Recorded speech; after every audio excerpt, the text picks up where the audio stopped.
तो अभी हम इवापोरेशन का पढ़े थे, हम फिर से एक बार रिपीट कर रहे हैं। इवापोरेशन क्या होता है? The physical phenomenon in which liquid state of matter starts converting the gaseous state when there is increment in the temperature after its boiling point। ये पढ़ना जरूरी है, बॉइलिंग पॉइंट क्या होता है।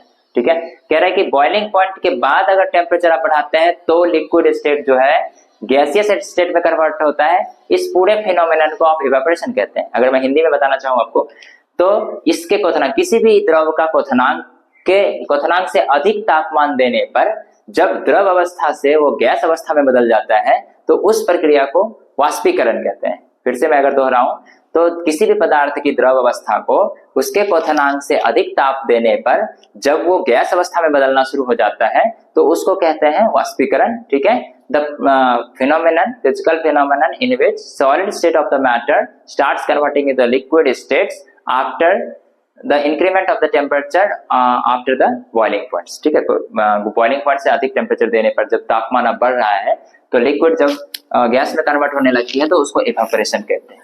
ठीक, अब पढ़ते हैं हम कि इवेपोरेशन पे कौन से ऐसे कारक हैं जो प्रभाव डालते हैं, कारक जो वाष्पीकरण पे प्रभाव डालते हैं, वाष्पीकरण को प्रभावित करते हैं।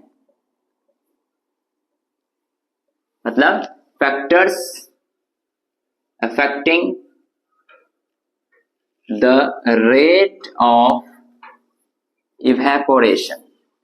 The factors affecting the rate of evaporation, इसे 4 फैक्टर हैं जो वाष्पीकरण के दर को ऊपर नीचे करते हैं। सबसे पहला फैक्टर आपने पढ़ा है ताप, टेम्परेचर। दूसरा फैक्टर है विंड स्पीड, हवा की गति। तीसरा फैक्टर है ह्यूमिडिटी, इसको कहते हैं नमी। और चौथा फैक्टर है सरफेस एरिया, क्षेत्रफल। ठीक है, अगर आप टेम्परेचर बढ़ाते हैं, ये सबको पता है कि टेम्परेचर बढ़ाते हैं तो इवेपोरेशन का रेट जो होता है, अगर टेम्परेचर बढ़ाते हैं तो रेट ऑफ इवेपोरेशन इंक्रीज कर जाता है।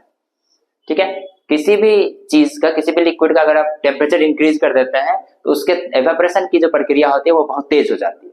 और टेम्परेचर डाउन कर देते हैं तो रेट ऑफ इवेपोरेशन डिक्रीज हो जाती है। ठीक है, एरो का मतलब डिक्रीज, डिक्रीज। तो टेम्परेचर बढ़ाते ही रेट ऑफ इवेपोरेशन इंक्रीज हो जाता है, टेम्परेचर घटाने से रेट ऑफ इवेपोरेशन डिक्रीज हो जाता है। सेम इसमें भी होता है। अगर आप विंड स्पीड बढ़ा दिए तो इवेपोरेशन का रेट भी इंक्रीज हो जाएगा। अगर आप स्पीड घटा देते हैं तो इवेपोरेशन का रेट भी डिक्रीज हो जाएगा।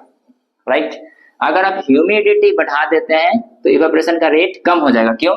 ह्यूमिडिटी का मतलब हो गया नमी, हवा में पहले से पानी है तो पानी को सूखने ही नहीं देगा वो। राइट, इसलिए ह्यूमिडिटी बढ़ने पर इवेपोरेशन कम हो जाता है और ह्यूमिडिटी कम होने पर इवेपोरेशन बढ़ जाता है।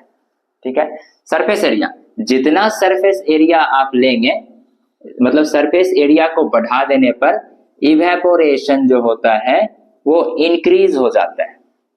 सरफेस एरिया को अगर आप घटाते हैं, सरफेस एरिया को घटाते हैं तो इवेपोरेशन डिक्रीज हो जाता है। फिर से मैं बताऊं आपको, अगर पानी को बहुत ऊंची तापमान में गर्म करते हैं, बहुत हाई टेम्परेचर पे गर्म करते हैं तो पानी जल्दी जल्दी इवेपोरेट होकर खत्म हो जाएगा, सूख जाएगा।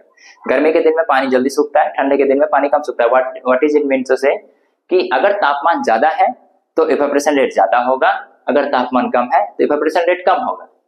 ठीक है, वाष्पीकरण की दर कम होगी।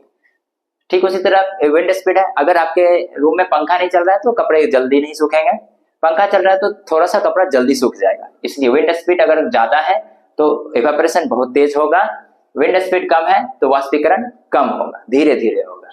ह्यूमिडिटी का मतलब होता है कि पानी में, एयर में ऑलरेडी वाटर का मात्रा है, हवा में पहले से पानी है तो उसको नमी कहते हैं। अगर नमी एक्सेस है, नमी अगर बढ़ रहा है तो वाष्पीकरण का दर घट जाएगा। ठीक है, humidity is increases then the evaporation will decreases. वैसा वर्षा, अगर ह्यूमिडिटी डिक्रीज करते हैं आप तो इवेपोरेशन इंक्रीज हो जाता है। मतलब नमी अगर कम करते हैं तो इवेपोरेशन रेट बढ़ जाता है, नमी बढ़ाते हैं तो इवेपोरेशन रेट घट जाता है। सिर्फ इसमें उल्टा होता है, बाकी सब में सीधा होता है।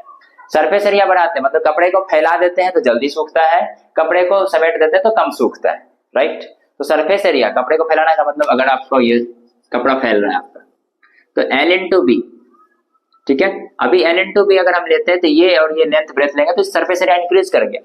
अभी हमने कपड़े को समेट दिया, ठीक है, बी वही है, लेंथ घट गया तो सरफेस एरिया डिक्रीज कर गया।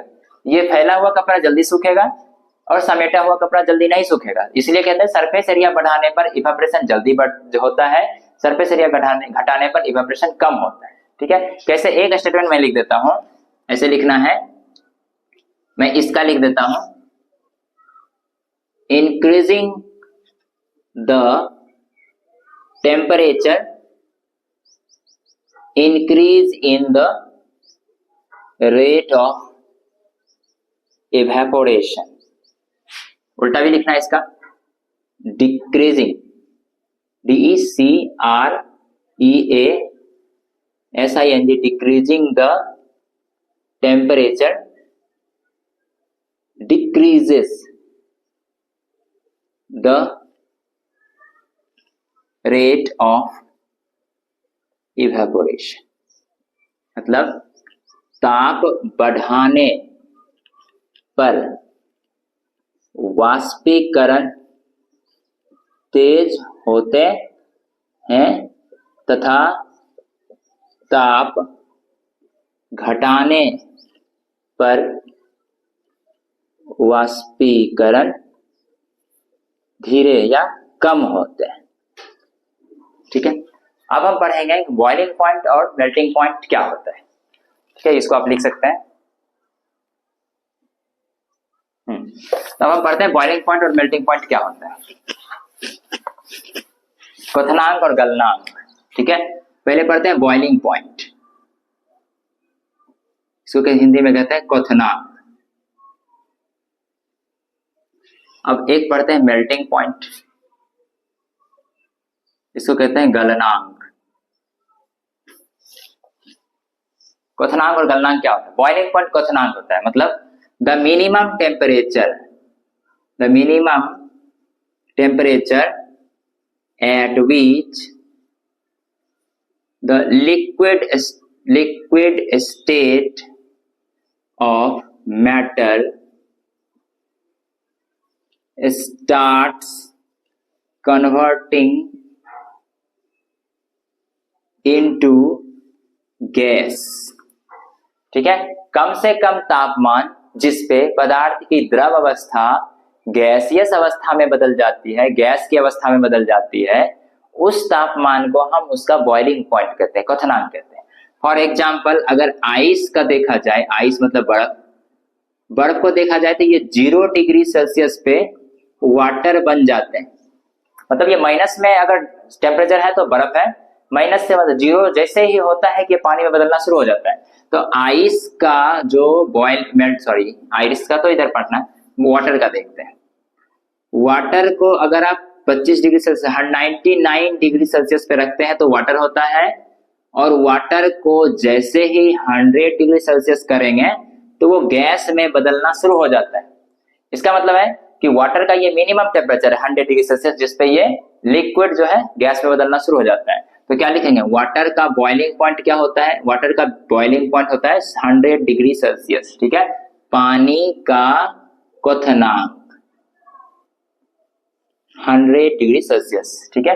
पानी का क्वथनांक 100 डिग्री सेल्सियस क्यों है? क्योंकि पानी जो है 100 डिग्री सेल्सियस टेम्परेचर होने पर गैस में बदलना शुरू हो जाती है, ठीक है। अब मेल्टिंग पॉइंट पढ़ते हैं, सेम ऐसा ही डिफिनेशन लिखेंगे, the minimum temperature at which solid state of matter starts converting into liquid, ठीक है।